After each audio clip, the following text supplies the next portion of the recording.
People like me, I was born in a very poor family. I never got a great education. I failed all the examinations. For what reason? I don't know. But later, I realized I don't have money, I don't have technology, I don't have a lot of good backgrounds. We have a rich uncle or something, no. The only thing I competed with my people, the young people, is let's compete for 10 years later. This is what I believe 10 years later will be happening. So everything I do for that goal, I know 10 years later, this thing is going to happen. So prepare for that. No idea works unless you're willing to roll up your sleeves, do the practice, invest the time, put in the effort, do the work. I think we've all observed a lot of people who they love reading the books, they love showing up at the courses, they do all the online training, and nothing ever changes. Well, it's because ideas don't work if you don't execute on them. So if you look at the great business builders, you look at any great performer, one thing that makes them great is their grit. One thing that makes them great is their hunger to practice. One thing that makes them great is they are willing to sacrifice. Today, people have no patience. We all want it right now, and people don't only not commit to mastery, but they rarely even find a real mentor or coach. They think they have all the answers, they try a few things, if it doesn't work, they run to something else. If you want a great jump in the quality of your life, an extraordinary jump in the quality of your life, you got to set yourself up to win. You got to set yourself up with a process that allows you to consistently grow, consistently enjoy your life, and consistently produce the results that you're really after. We're built for struggle, us human beings. You're not after the bubbles of bliss that Dostoevsky described in Notes from Underground. We're built to contend with the world. We're built to contend with reality. You want a challenge. And the best way that you can take on a challenge, because a challenge fortifies you. So you don't want to be secure, you want to be strong. And you get strong by taking on optimal challenges. And so you lay out your destiny in the world and you take the slings and arrows of fate. And you make yourself stronger while you're doing so. And you might fail, and fortune might do you in. But it's your best bet.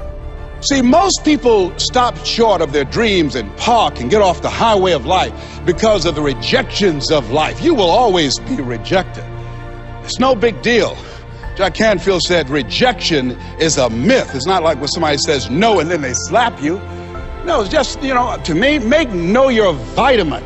Get excited about the no. Why? Because every time someone says no, that brings you another step to a yes.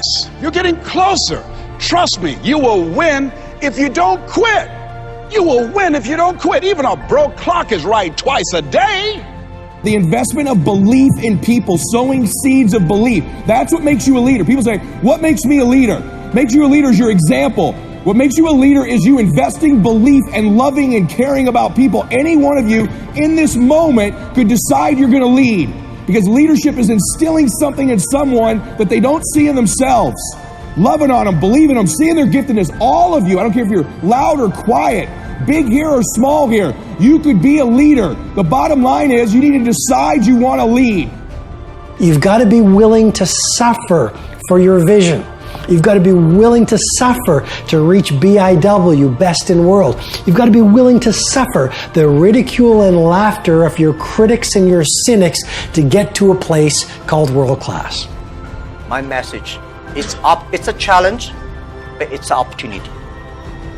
And it's the opportunity for people like us. I've never met a person who was not successful that didn't have a great amount of self-discipline within their life. Self-discipline and being able to perform and being able to keep your life on schedule and being able to keep commitments and promises and meet deadlines is essential to success. None of us can afford to have a life that is controlled by someone else, or a life that is basically controlled by our emotions. I learned many years ago that there are two kinds of people. There's the type of person who says, I'm going to wait till I feel like it before I do it. And then there's a person who says, I've got to do it so that I feel like it. One will never get anything done because they're still waiting to feel the moment to move. And the other person says, no, I need to move, and then I will begin to feel the moment. Sonia, self-discipline is essential in your life and in my life if we're going to get things done. So I have a challenge for every one of you this weekend. The challenge is simple.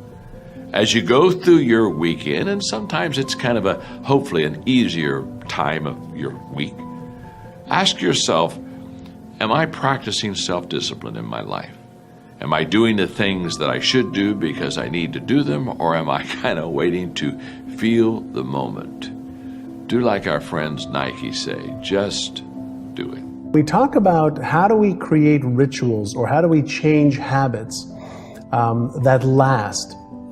The first thing is to have a different expectation than I'm going to change in a day or a week or in 21 days. Whenever I try to change anything, my number one rule is 100 days or I don't even start.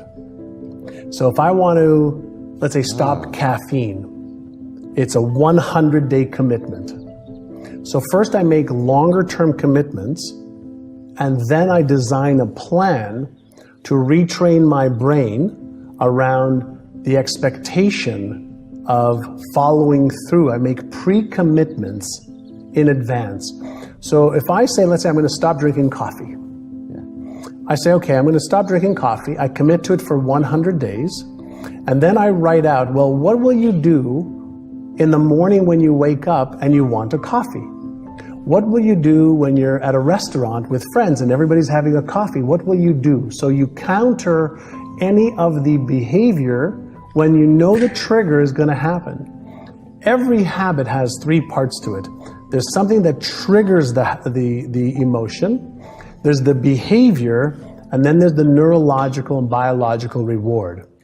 So when you understand the habit part of any ritual, you understand that because we are conditioned a certain way, we're going to have a trigger, whether it's a flower, whether it's waking up, whether it's a girl or a guy or children coming home. It triggers a response in the brain or reaction in the brain.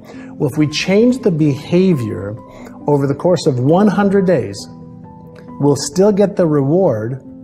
And if we pre-commit to what we're going to do when we say, maybe today I'll have the coffee and tomorrow I won't. Maybe today I'll have the pizza or the dessert and I'll catch up tomorrow. Well, if you pre-commit in advance that you're not going to take that action, then that's step one. Step two is when you have the trigger, if you interrupt the behavior for 1 or 2 or 3 or 4 minutes, you interrupt the neural pattern in the brain also. So you come up with strategies is when I feel like having a coffee or dessert or the pizza or the croissant, okay? Then here's what I'm going to do instead for 5 minutes, and that way I can interrupt the pattern. If you do that long enough, you'll start to develop a new neural pattern. You'll start to develop a new behavior. And if you do it for at least, 66 days, but preferably 100 days, you'll start to develop a new way of thinking and being and doing that will overshadow the other pattern in the brain. Very interesting. Yeah. So there's a psychology behind it, but there's also the neurological processes of the brain. And what happens is our brain doesn't like change. Yeah. So any time that there is change, the brain feels uncomfortable. As soon as it feels uncomfortable, it'll send signals to the motor cortex of the brain. It'll send messages, and we'll start to rationalize. We'll start to tell ourselves, well, I shouldn't do it because of this. Well, maybe today's not a good day. Well, I'll start today, but I won't continue till next week. Or, you know what, I really don't want this. And we start to talk to ourselves. And when we understand what the brain does whenever we try to change, then we can start being in control of the brain, and we can override the automatic responses. There's something called automaticity. And automaticity states that anything that I repeat over and over and over again over a period of time will go from conscious effort, deliberate conscious effort, willpower or persistence, and it'll become automatic. So we just have to know how long that is. And some things take a week, some things take 60 days. Some habits that people have for 20, 30, 40, 50 years take 200 days. And so you start off with a 100-day window, and you ask yourself, am I willing to give a little bit of effort for 100 days to remove this destructive either thought pattern or destructive behavioral pattern in order for me to have something greater and better than what I have right now? So it's very important. You focus a lot on what you will have or who you will be in the future to keep your motivation. Yeah, if you think about this, one of the best examples that I ever came up with is, imagine if I give you a Hollywood script right now, okay? And I say to you, if you learn this script for the next 6 months, I will give you $10 million to be on stage to deliver that. We're going to film you, and if you're amazing, you're going to have a chance to win an Academy Award. What will you do with the script starting today? I start to learn. You start to learn. You start to read it. You start to emotionalize it. You start to practice it. You start to do everything possible to become something that's in writing. Something that came out of somebody's head, that they wrote a script for, that you don't have any idea what it is. But if you made a commitment to becoming that person, and you rehearsed it and practiced it every day, you wouldn't get it right the first day or the first week or the first month. or the first month. But if you knew there was a big payday, emotionally, spiritually, financially, and that people would go to the theaters and love to watch it, and they'd laugh or cry or be sad and be happy because you were able to take them on a beautiful emotional roller coaster ride, then you would become that role. Yeah. Most people are interested, they're not committed. And the difference is, when you're interested, you do what's convenient and what's easy. When you're committed, you do whatever it takes. When you're interested, you do what's easy and what's convenient for you. Yeah. But when you're committed, I'm going to get that result, you put everything into it until you get the result.